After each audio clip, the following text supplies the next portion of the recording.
Digital marketing can suck you dry and keep you in an exhausted state if you don't create a balance between the grind and your mind. And so for today, I want to talk to you guys all about why quitting your YouTube channel is not the way to go. Whether you're planning on starting a new one or quitting all digital marketing in general, this video is for you. Okay. So let's jump into the 10 things you need to know that I wish I knew before quitting your YouTube channel so that you can also thrive. All right. So if you're considering quitting your YouTube channel, you are probably frustrated that you haven't seen much growth and you're considering starting a rebranding. That way you think that, hey, if I start over here on this new channel, I'll get some new people and the algorithm won't mess with me anymore. And I just have to tell you that it's not the algorithm. It's likely some of these 10 things that you're doing that will just really mess up your momentum and it's not going to be helpful. I actually knew before quitting my YouTube channel 18 months ago that some things were going to change, that I have to restart. And I was really thinking about restarting on another channel and all of this until I learned some of these things. And now that I'm coming back to this channel, I wish someone had told me these things about digital marketing and YouTube and all of the things. So the first thing is understanding that sometimes niching down will kill your creativity, okay? And you can feel that way a lot of times, and you likely don't want to be as niche down as you are. So instead of restarting, just branch out and pivot. Remember that YouTube is a place for search, and your subscribers may have subscribed because they want to support you or be notified of your next video, but it is okay to pivot. And I just want to kind of give that permission because I always thought it was never okay to really pivot, like stay there. This is what your subscribers are looking for. But remember that your subscribers are subscribed to lots of other videos, lots of other people. They may have just liked your vibe and wanted to just kind of like hear what you had to say occasionally. But remember that your new subscribers are in the same boat. Okay. So when you try something new, the most important thing you can do is make your information searchable to attract all types of new subscribers. So that's why sometimes you'll see people who make videos in all different areas, but they have a large subscriber count. It's because they're allowing themselves to speak to all different types of subscribers and they're building out their subscriber base, not just in one niche down place. And I'm going to talk about really niching down later. So we'll talk about that in a minute. Number 2 is all about recognizing burnout. Did you know that WebMD actually characterizes burnout as a form of exhaustion caused by constantly feeling swamped? And if I understand anything about feeling swamped, it can be that that's the reason that you want to stop your YouTube channel or why you want to start somewhere else or restart or whatever. Because if you ask most content creators, most of us have had a bout of burnout at some point or another. Dr. Gail North and Herbert Freudenberger came up with 12 stages of burnout. 12 stages, you guys. Today, I'm only going to share the top 3, the first 3 for today's video, but there are 12 stages of burnout, and that's crazy. Now, since burnout can actually develop over time, you need to be able to recognize the earliest stages in order for you to determine if that's actually what you're feeling. And most times, it's hard to determine that you're actually feeling burnout because they're very, very basic, common feelings that a lot of us feel. I was actually really shocked when I started reading about it and figuring out like, yeah, I've definitely felt that way before, or I'm doing that right this moment. So it's good to just recognize it and then take a break when you need a break. Okay. So the first stage is an urgent need to prove yourself. You want to do so well to the point of perfectionism for fear of not fulfilling the demands. So you can sometimes feel like, oh my God, I didn't get a video out this week. It's really going to mess me up. I'm going to, lose my subscribers, or my subscribers are depending on me. You can have that feeling. And sometimes it's like you making the feeling, right? The next thing is number 2 is working harder and feeling the need to do everything yourself and complete everything as soon as possible. So instead of maybe reaching out to get help or asking someone like who they use to edit their videos or who writes their script or, outsourcing some of the work because maybe you don't feel like you're making enough money to do that yet, we start to feel like we're in that second phase of just, I'm going to work harder and I'll make it happen, right? So if you've found yourself in that phase, that could be burnout. The last thing, and this is a big one when you start to kind of really feel that burnout feeling, like even your little spidey senses are going off and thinking like, okay, maybe I am actually getting burnt out, is when you start to neglect your actual needs, right?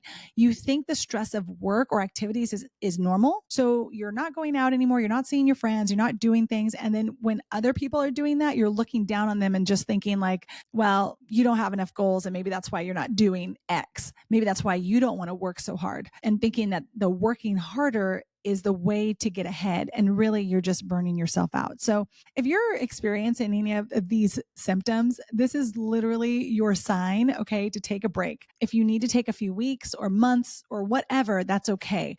Just take the break, but don't tell yourself that you're actually going to quit your YouTube channel. And I think that's where I kind of got to this point where I was like, okay, I'm trying to do this, this, and this, but I'm just going to quit the channel and I'm going to restart. I'm too niche down and I'm tired and I'm overworked and I don't know how to stay consistent.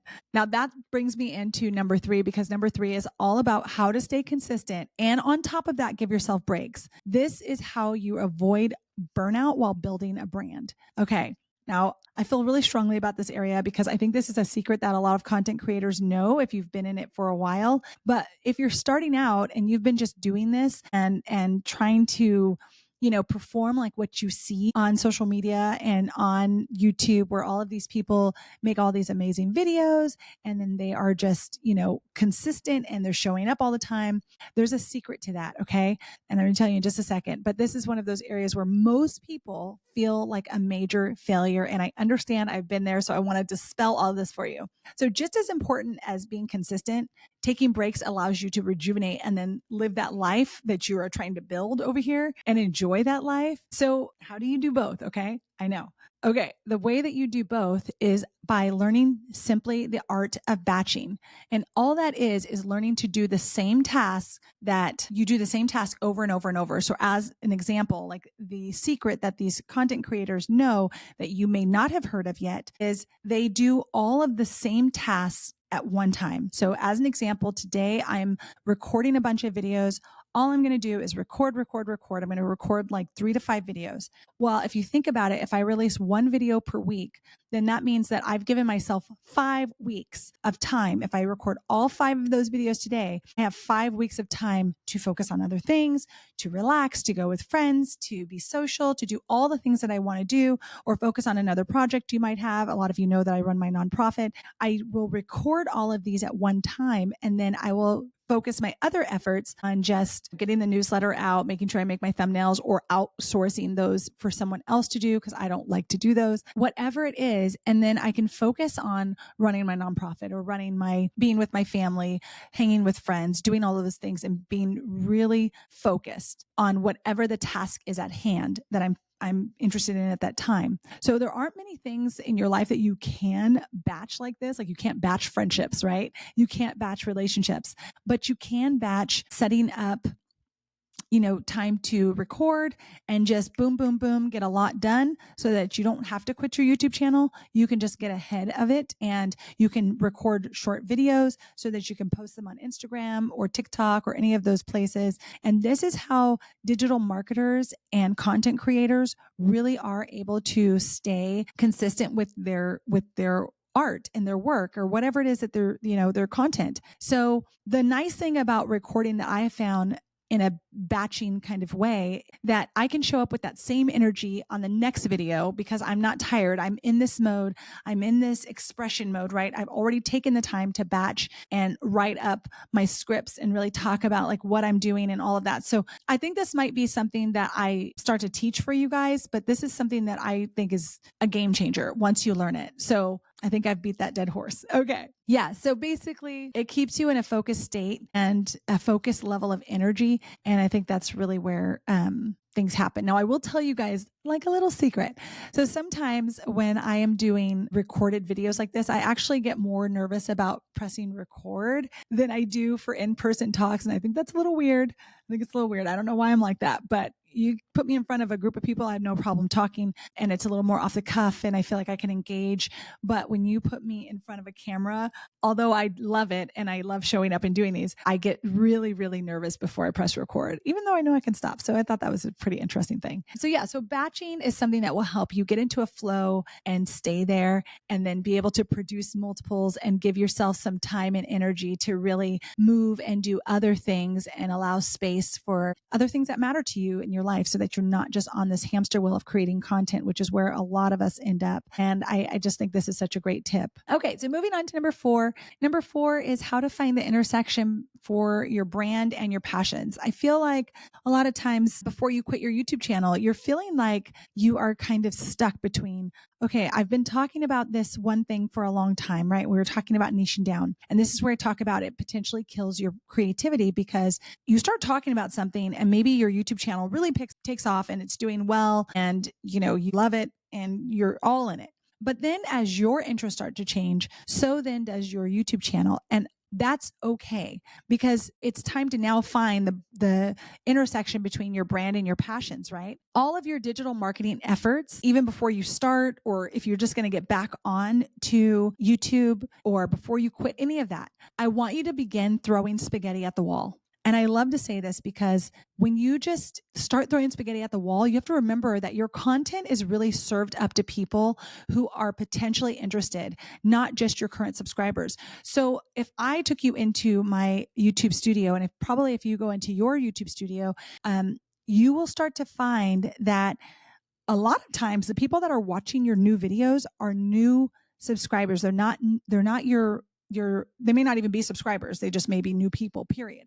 And so I wouldn't think so much about like, oh, I'm going to lose my subscribers. Your subscriber count is always going to be there unless, 20, 30,000 people decide that they want to, stop watching your channel. And most times people, it's nothing against you. You just haven't made content that they are wanting to look at just yet. Okay. So one of the settings I would change, and I believe it's inside of your studio, is who that content is served up to. So there's a place where you can check if you want people to be notified of your new content. And if you're making content that is not directed towards your specific subscribers about the topic that you've been talking about for a long time, for instance, I've been talking about nonprofits for a long time. Now I like to talk more about personal development, digital marketing, things like that for a wide breadth of people. Then I'm not going to ask YouTube to send this to my old subscribers, because what happens is if I'm in this throw spaghetti at the wall area where I'm testing and trying something new to see what people like, then I don't want my content to be served up to old subscribers, because I know that the information that most of them subscribed for was to find out about nonprofits. And before you quit your YouTube channel, I would recommend that you try that, to stop sending your content to your old subscribers, but to actually just send it to anyone new to see how other people react to it. The thing that you have to know here is that when you are researching and creating your thumbnails and titles long before you need them, you can get the best SEO, right? So that's search engine optimization. Because if you realize that most of the content that you're creating has to do with what people are searching for, and I talk about this all the time, the searchable content is huge. That's how you find new subscribers. That's how you find, when you're throwing things at spaghetti at the wall, that's how you find that intersection between your passion and, your subscribers and your brand and what they actually want to hear from you. And then you can start honing in on that content. And we're going to talk about that as we move into the next few tips, because that's a really big part of learning how to niche down. So first, you're going to really want to, I'm telling you, this tip is huge. Before you quit your YouTube channel, I wish someone had told me, I wish I knew to throw spaghetti at the wall and turn off that subscriber notification, then have fun and see what people like. And so that's kind of the period I'm in right now, where I'm just throwing spaghetti at the wall. I'm talking about all the things that I love to talk about, and we'll see who likes it and who doesn't, and which videos do well and which don't. So now I'm going to give you part of some of those processes. Okay. So some of you already know how I think about just starting up on anything, and why we get stuck with fear and procrastination, and why overthinking and all of those things really holds us back. And there's really two types of practicing. Okay. The first type of practice is being messy. It's just being real messy. We're going to throw spaghetti at the wall. We're going to make a big mess and we're just going to see. And my thing to those of you that are thinking about either quitting your YouTube channel or restarting, rebranding, or starting in general a YouTube channel is to just have fun and be messy. Like just get out there and it's like learning how to shift from being super serious and sticking to the script of your niche. And then the second one is just having fun and being messy and realizing it doesn't really matter either way because someone on YouTube will like your content and you're going to find them when you focus on that SEO piece, right? So that search engine optimization piece and really looking at like what content am I making that's searchable that I love talking about. And that's the real key between getting those, getting all that together. Okay. So anyway, this is getting a little longer. So let's get into this. You start at messy, throwing spaghetti at the wall, and then you shift from messy to intentional. Okay. And I want you to do your research, know your keywords, understand on every single video, analyze your competitors, understand what they're talking about and how they framed it, what their thumbnail looks like, and how you're going to make your brand fit into that space while standing out and being yourself and being authentic, right? So create searchable terms. That's the biggest things. Understand your hashtags, try out shorts, try out all the different areas of what that platform has to offer. Here's the most important thing you have to remember. When you are on YouTube, you might have subscribers and things like that, but no one really knows you. And they're coming here to learn more about you. And the last thing that's kind of contradictory, but also important is no one really cares. Like if you change what you've been talking about, no one really cares. The only thing I would recommend is just to make sure you change that setting from YouTube serving these things up to your old subscribers. And you might be like, no, because I want them to like look at my video. But the problem is that if they look at your video and they don't like what they're seeing or it doesn't apply to them, they're going to look at it and they're not going to watch it. And so then YouTube thinks that because they didn't watch your video, that it's not a good video and you actually had some really good information in there. It just went to the wrong people. So really think about that. So I want to walk you through kind of a 3-step process to shift from messy practice to intentional practice. And the first step is actually also number 6. So the first step is I want you to steal this one secret from billionaires to find success. So I'll be talking about this book later, but I love Noah Kagan's new book, The $1 Million Weekend. And it's a great thing if you're having any trepidation about starting or you want to start making money or get into digital marketing. He's just I love his stuff. So anyway, from messy to intentional.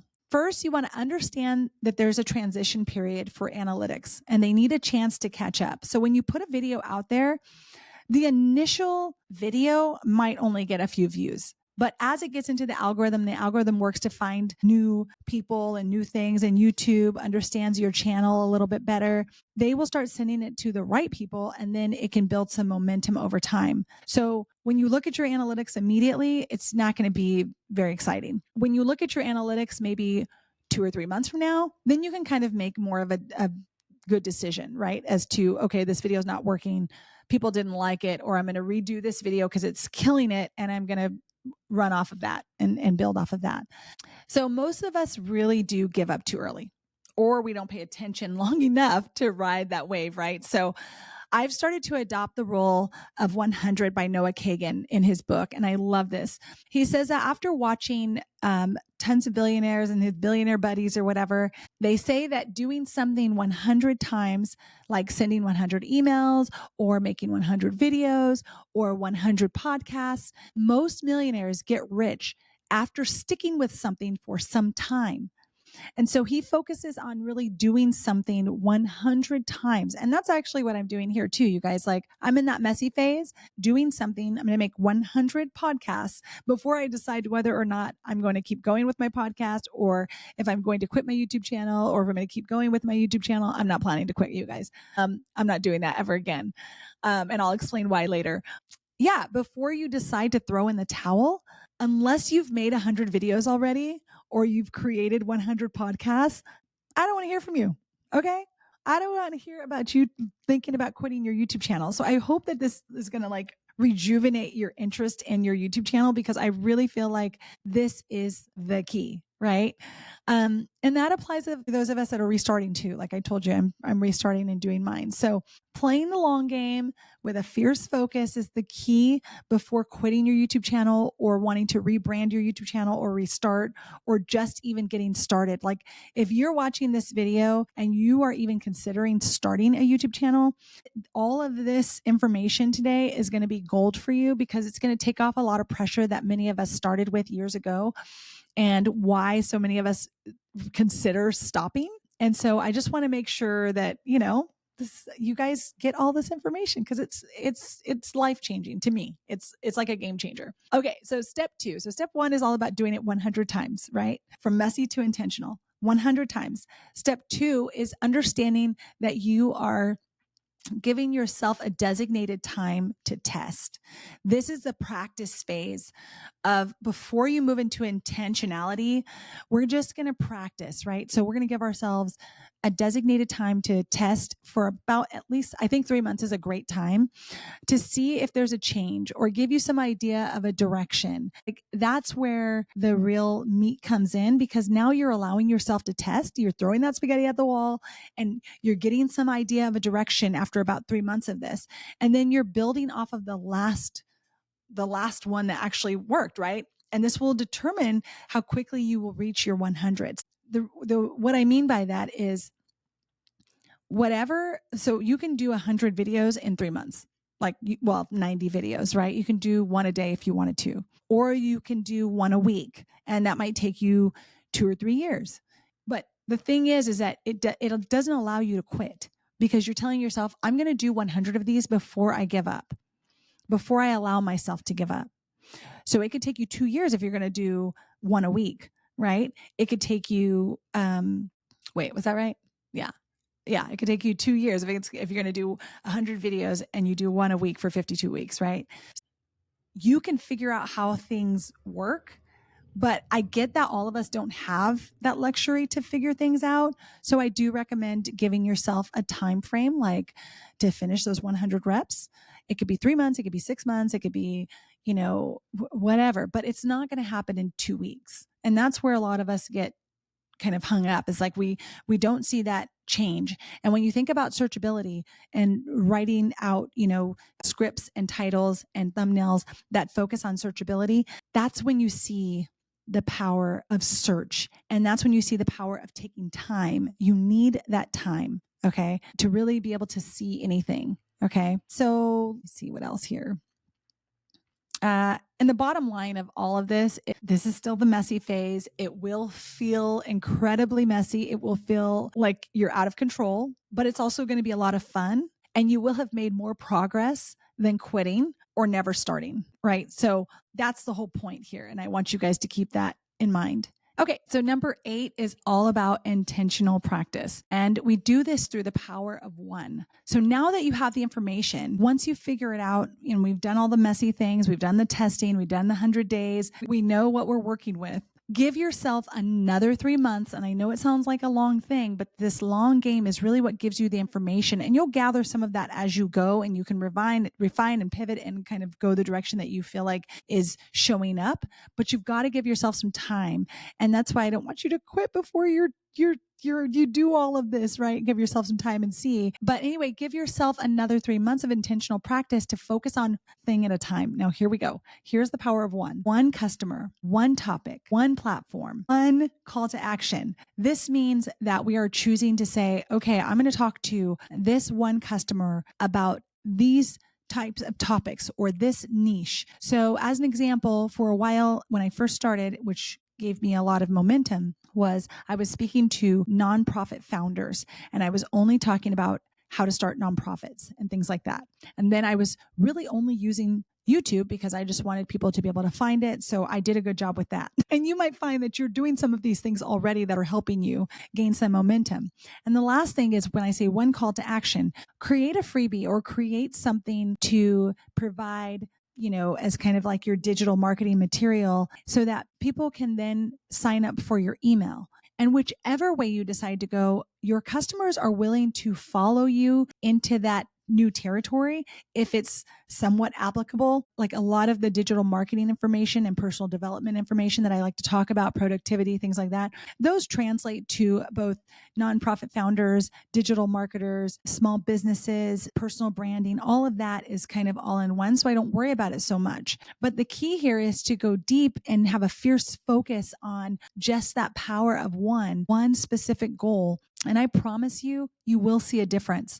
Now, if you feel like you've already thrown spaghetti at the wall and you've already done the messy side of the process and you know what that one topic is and you know what that one customer is or that one searchable platform or that one call to action, test it out if you're in that second phase of shifting from messy to intentional practice. Create that strong freebie and make sure it's valuable and that it leads to an upcoming course or a tiny product to sell or anything that you are really excited to share with your customers. Because remember, you're always finding new subscribers.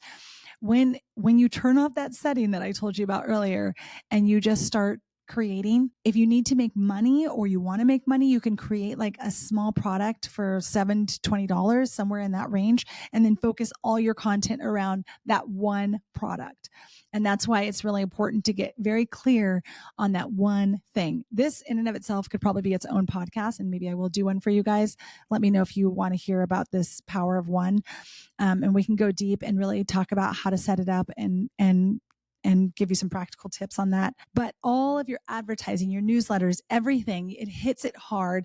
And then it's like ubiquitous, right? With your message, everybody's hearing about it. That's all they know about you. And you kind of start to build your own personal brand around that without truly saying, okay, I'm building this, but you are being intentional about it.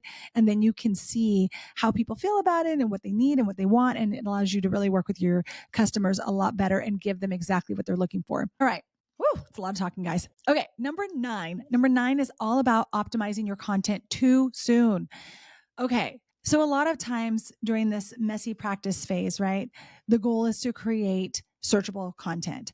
But sometimes people want to start on like social media, and I call that optimized content because all that's doing is if you've created some searchable content, that's great. And that will get you very far, but it's a long game. And so when people look at social media, they think, oh my gosh, if I just put out my social media and everybody likes it and everybody sees it, they're going to start buying from me. But that's just not the case. Your followers do not translate to money or making money online directly, because what it takes for them to connect with you, it might take them 7 times to see your information for them to say, oh yeah, I want to purchase that. Or on the flip side of this, they may not see it at all. Right? So that's the other side of things. When you are on an optimization platform like Instagram or TikTok or Twitter, anything where it's not based on search like Google or your website or YouTube or Medium, like something where it is based on what people are searching. Whenever you're on these optimization platforms like Instagram and those places,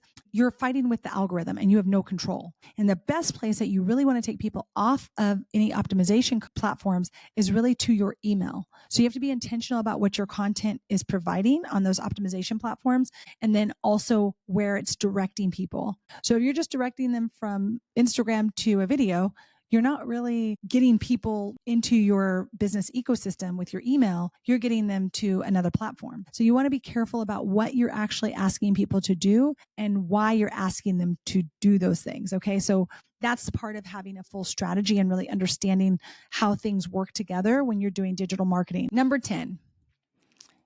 If I haven't convinced you with all of the things that I've been saying in this video, and if you're still here on this video, I really appreciate it and thank you. And I would love it if you comment with this last one, because this is the one that I feel is actually most important. And I reiterate it to myself all the time. I just repeat it so that I know, like, this is why I'm doing what I'm doing. Always forward. When I was going through a tough time in my business, one of my board members said these literal words to me. I was feeling like, oh, I don't know if I should keep going. I don't know if I should stop. I don't know, whatever. And he was also another business owner. And he said, always forward, never back. And it was said by St. Junipero Serra. I'm glad I got that name right because I've been messing it up. But anyway, for me, it really shifted everything. It was like, make a pivot instead of going back. Make a pivot on your YouTube channel instead of deciding to just kill it. because right now you have a ton of momentum. Okay. And even though it may not seem like there's so much momentum because you're not making the money you want to make, or you're not seeing the growth that you want, you still have more momentum than someone who's just starting from scratch. And you just have to kind of reinvigorate that momentum again. And the thing is, you will have an entire new life in 6 months if you take this advice and just start putting it into practice. And I want you to comment always forward if you're still here in the comments, if you plan to just keep moving forward and we're never going back. Okay. I'm not trying to be Kamala. I'm just saying, don't give up, don't quit. And instead, let's just pivot. Okay, guys, like that's what we're here to do. We just want to pivot. Treat it like a job, whether you have 2 subscribers or 200,000 subscribers. Focus on your craft and just keep moving forward. Practice the craft. Focus on that. And honestly, quitting my YouTube channel really messed up everything as far as momentum goes. And momentum is the most important thing. That had someone told me, if I wish I had known, right, that momentum is the key. And so digital marketing is also another thing that is purely momentum and strategy. Right? When subscribers choose to follow you, they like you for more than just the topics you talk about. So don't give up on them and don't give up on the momentum you have. We're all looking for a connection with the messenger, right? Like when we watch people, we're like, oh my gosh, we really like this person. We like the way they present their information, or it feels like a girl's chat, or whatever it is, or guys chat. So like I said, for the next 6 months, let's get down to business to grow your subscribers, grow your email, grow your community, and do not stop. I don't want you to fail like I did. So avoid my mistakes by putting these tips into practice, and your future self will absolutely thank you. So until next time, stay fierce and get out there and unleash something amazing. Bye, guys.